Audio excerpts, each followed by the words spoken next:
Hey guys, welcome back. So in this video, I am going to show you how to save Google Docs as PDF. It's a very easy and simple process and it works both in Android and in iOS as well as in laptop and in PC. The procedure are same. So let's begin. First of all, just open your Google Docs account and then tap on the plus icon and then tap on new document. So let me just type hi and done.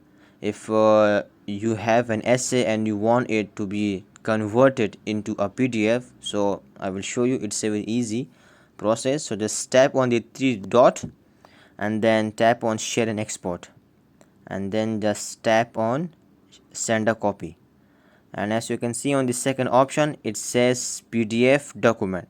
Tap on it and then press OK.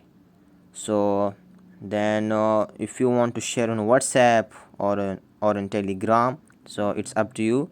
So then just tap on WhatsApp and then select the contact or the person you want to send, and the document will be sent it into PDF. So this is the way to how to save Google Docs as PDF.